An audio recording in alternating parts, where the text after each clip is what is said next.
광해군 2년 1월의 일이다. 문지는 합천의 사량에 앉아 있었다. 아버지 문홍도가 죽은 뒤에 맏형인 문신이 집안의 대소사를 처리하고 있었으나 소문이 흉흉하여 골머리가 아팠다. 소문은 형 문신이 아버지 문홍도의 첫 명계와 간음하고 있다는 것이었다.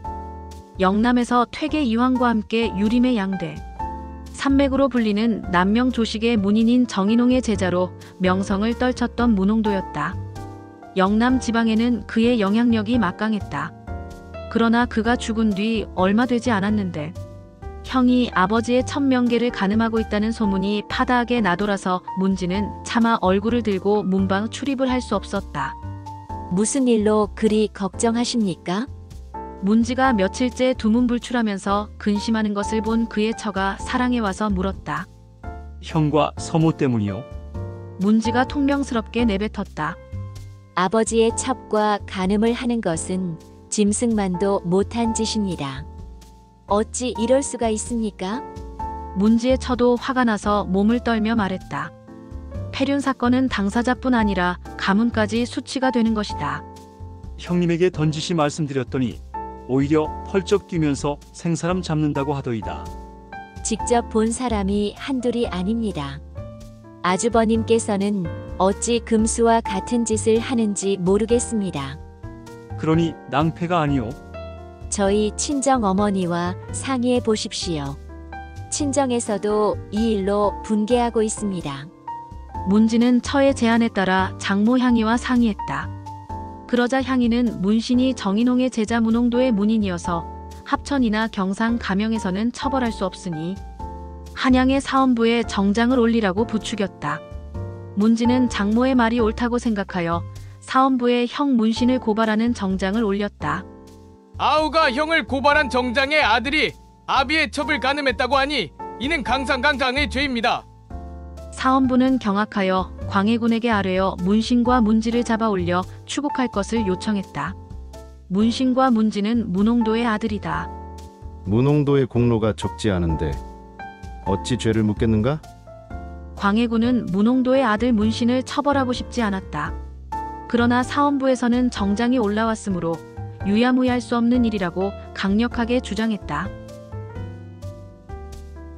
아버지의 첩과 간음한 형을 고발하다. 광해군은 추고경차관에 사원부 장령 출신인 이수록을 임명하여 파견했다.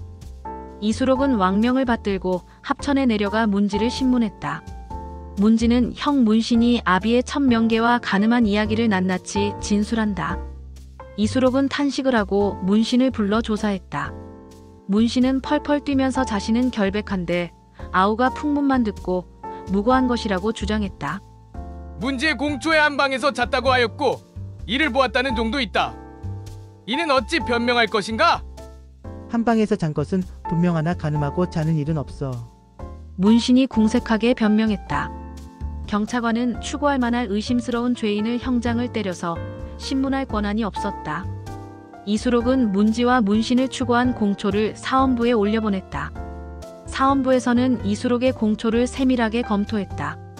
이수록의 공초에는 간음한 정상을 알 수 없으나 한방에서 잔 것을 본 사람이 있다는 내용은 기록되어 있었다. 첩과 아들이 한방에서 잤으니 이는 강상을 위반한 것이다. 사원부 관리들은 이수록의 보고서를 읽고 의견이 분분했다.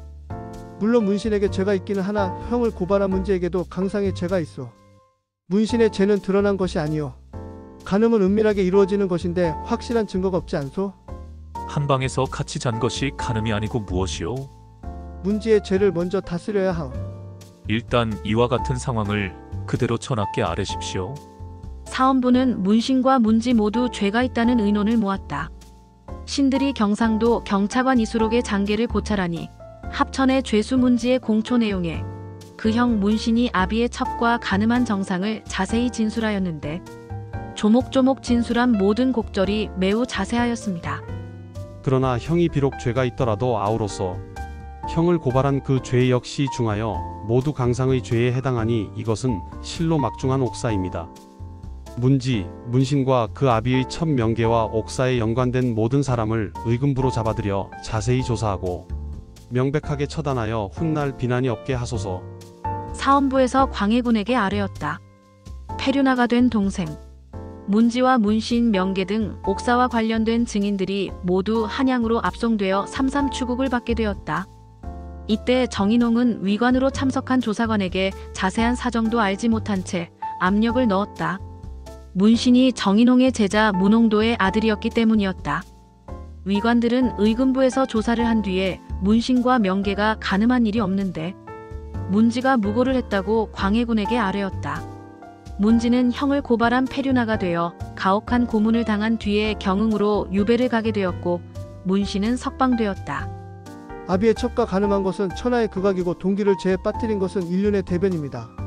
죄인 문지는 남몰래 첨호와 모의하여 형을 극악하다고 무함했으니 인륜의 변이 이보다 큰 것이 없습니다. 문신이 비록 죽지는 않았으나 문지의 마음은 그를 죽인 것입니다. 아우로서 형을 죽였으니 그 죄가 강상에 관계됩니다. 승복을 받아 형률에 비추어 단죄하되 결코 본부에게 무고를 이루지 못한 울 정도로 적용하여 그 사이에 용서하는 바가 있어서는 안 됩니다. 더구나 반드시 형을 죽이려 하였다면 응당 그에 대한 실정이 있을 것이고 첨호와 모된 모의를 함께 한 것도 반드시 서로 도운 현적이 있을 것인데 끝까지 숨기고 그 실정을 털어놓지 않고 있으니 더욱더 간교한 처사입니다.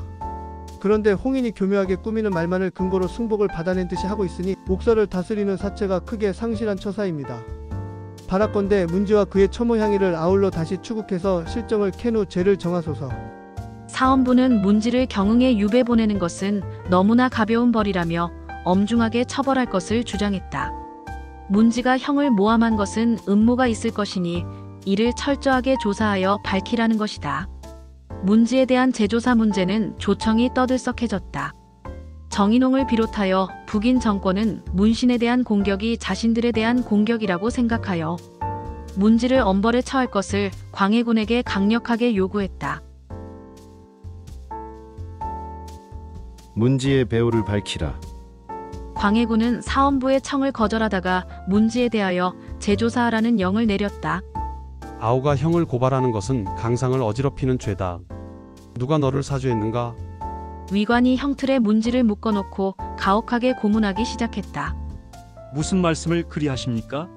내 비록 형을 고발했으나 이는 무고가 아니라 진실입니다. 문지는 위관들의 추상 같은 호령에 피를 토하듯이 외쳤다. 닥쳐라.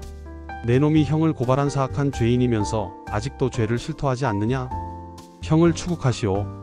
그러면 진실이 드러날 것입니다. 저 악독한 놈을 매우 쳐라. 의금부는 문지에게 형장을 가하면서 가혹하게 고문했다. 문지는 가혹한 고문으로 온몸이 만신창이가 되었다. 문지의 처는 이때 한양에 올라와 옥바라지를 하고 있었다. 아, 이게 무슨 일입니까? 당신이 무슨 죄가 있기에 이런 고초를 겪어야 하는 것입니까? 문지의 처는 옥바라지를 하면서 울음을 터뜨렸다. 나는 아무래도 살아서 나가지 못할 것 같소. 문지가 처연한 목소리로 말했다. 당신이 무슨 죄를 지었기에 죽어야 합니까?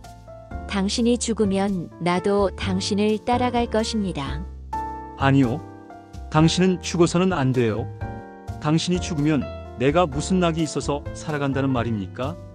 당신이 나를 진정으로 사랑한다면 내가 죽은 뒤에 반드시 나의 억울함을 밝혀주시오.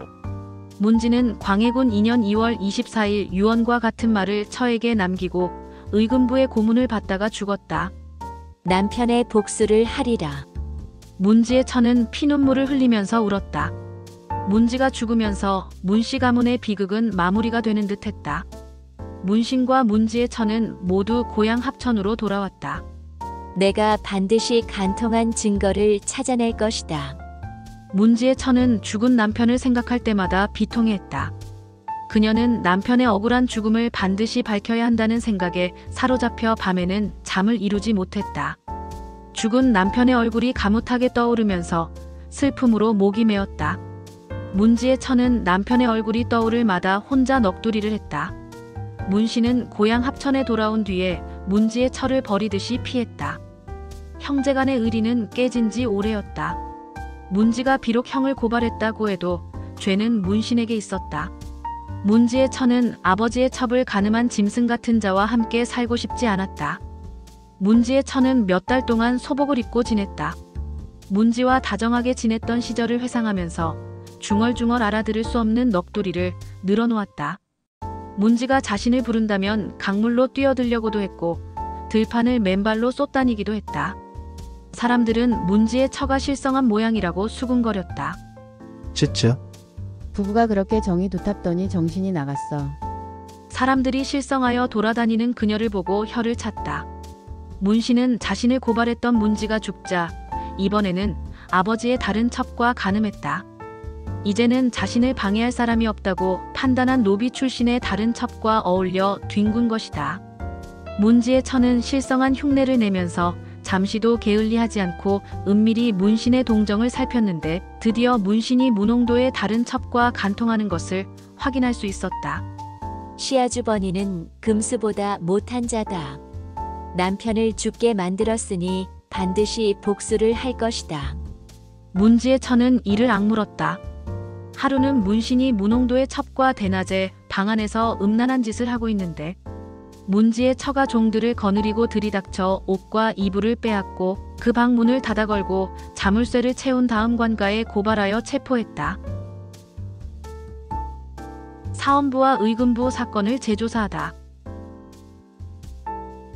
문신과 문홍도의 비첩은 발가벗은 채로 체포되어 당시 경상도 일대를 발칵 뒤집어 놓았다. 문지가 형 문신을 간음한 죄로 무고했다고 하여 형장을 때리다가 죽게 만든 사헌부와 의금부 역시 발칵 뒤집혔다. 의금부뿐 아니라 삼삼추국을 하면서 위관으로 참여했던 의정부도 경악했다. 문지의 처가 문신과 문홍도의 비첩이 발가벗고 뒹구는 것을 체포했다고 하여 더욱 화제가 되었다. 근엄한 사대부들은 낯 뜨거운 일이라고 하여 고개를 저었다. 더러운 말을 들었다고 귀를 씻는 사람도 있었다. 문신은 한양으로 압송되어 다시 삼삼추국을 받고 처형되었다. 문신은 아버지의 비첩과 간음을 하다가 사형을 당해 죽었다. 그는 사대부로 정인홍의 문인이었다. 한때는 문홍도와 함께 의병을 이끌고 왜군과 싸우기도 했다. 문신의 범죄가 사실로 밝혀지자 그를 추국했던 위관들이 궁지에 몰렸다. 전일신이 위관으로서 문과 wen지아의 옥사를 다스렸는데 문신이 제 아비의 비첩과 간통했다는 것에 대하여 분명하지 않다는 것으로 판단하고 문지가 제 형을 무고한 것으로 판단하여 형장을 때리고 죽기까지 하였습니다. 그런데 최근에 문지의 처는 문지가 비명에 죽은 것을 원통이 여겨 문신이 제 아비의 다른 첩을 몰래 간통한 것을 보다 강통한 현장이 붙잡혔다고 합니다. 문신의 음란함이 이와 같으니 전일의 옥사 결단에서 원통하다고 한 것을 어찌 진실이 아니라고 하겠으며 아우가 형의 죄를 증언한 무고가 아님을 어떻게 알겠습니까? 필시 전후 2번이나 강상죄를 범했는데도 옳게 증언한 자는 원통하게 죽었고 간음한 자는 행형싱싱 당했으니 신의 옥사 결단이 잘못된 것입니다. 실로 가슴을 찌르는 것 같아 차라리 땅속으로 들어가 죽어버렸으면 합니다. 즉시 석고대죄하고 싶었으나 사실을 스스로 발설하는 일은 한갓 태모로 보아 온당하지 않았으므로 우선 참고 있었습니다. 이제 듣건대 사실이 모두 밝혀졌으니 감히 엎드려 대죄합니다. 우의정 이양복이 심리를 잘못한 사실을 들어 광해군에게 대죄를 청했다. 그러나 광해군은 단순한 실수이니 대죄하지 말라고 이양복에게 지시했다. 정인홍의 탄식과 문홍도 가문의 비극. 문지의 처는 남편의 억울한 죽음을 밝히자 복을 입고 제사를 지내 원혼을 위로했다. 정인홍은 문신이 아비의 첫 명계뿐 아니라 다른 비첩을 간음하다가 걸리자 탄식했다. 자신이 문신을 비호해 주었는데 옥사가 뒤집힌 것이다. 정인홍은 문지의 묘에 손자를 보내 제사를 지내게 하고 엎드려 사죄했다. 문홍도와 정인홍은 남인과 서인 정권을 붕괴시킨 사람이었기에 이를 보고 많은 사람들은 통쾌하게 생각했다. 문홍도는 원나라에서 목화씨를 가져온 문익점의 후손으로 임진왜란 때는 의병까지 일으켜 왜군과 싸웠다. 그는 청렴하고 학문이 높았던 유성룡을 탄핵하여 대북의 중심에 있었으면서도 사대부의 미움을 받아 출세하지 못했다. 그러나 영남에서는 혁혁한 명성을 떨쳤는데 자신의 아들이 모두 옥사에 관련되어 죽는 비극을 맞이했다. 문신의 사건은 광해군 때 일어난 임목대비 패모론과 밀접한 관련이 있다. 소북의 반대 속에서 집권한 광해군은 정무소생이 아니었다. 그래서 집권하자 칠서지옥을 일으켜 소북의 영수 유영경을 사사하고 서인인 영창대군의 외조부 김재남을 영모로 몰아 죽였다. 서인이 영창대군을 옹립할 것을 두려워한 광해군은 어린 영창대군을 강화도로 유배하여 죽이고 임목대비까지 폐하려 했다. 문신이 아버지의 첩을 가늠한 것이나 광해군이 대비를 폐위시키려고 한 것은 조선에서 중시하는 효의 윤리를 버린 것이었다. 임목대비 패모론을 몰아붙인 광해군 일파가 문지의 옥사를 뒤집게 된 일을 사대부들은 통쾌하게 생각했다. 이는 사대부들이 은연중 광해군 정권이 무너지는 것을 바랐기 때문이다. 조선시대에 아들이 아버지의 첩을 가늠한 일이 의외로 많이 일어났다. 조선이 예의의 나라이고 충효의 나라여서 이러한 일이 발생하지 않았을 것이라고 여기지만 조선왕조실록이나 살인사건을 집대성한 흠음신서 등을 살펴보면 이 생각은 여지없이 깨진다. 조선은 부권의 나라였다. 아버지의 존재는 절대적이었기 때문에 나이가 들어도 첩을 여럿 거느렸다. 첩은 비교적 젊은 편이어서 큰아들보다 나이가 적은 경우도 흔했다. 광해군 때의 문신 정인홍의 문인으로 영의정 유성룡을 탄핵하여 남인 정권을 무너뜨리는데 결정적인 역할을 한 문홍도는 광해군 때는 서인 정권까지 붕괴시키는데도 악역을 맡았다. 그러나 그가 죽은 뒤 그의 큰아들 문신이 아비의 첩과 가늠하면서 경상도는 물론 전국을 충격의 도가니로 빠뜨렸다. 감사합니다. 구독과 좋아요 꼭 부탁드립니다.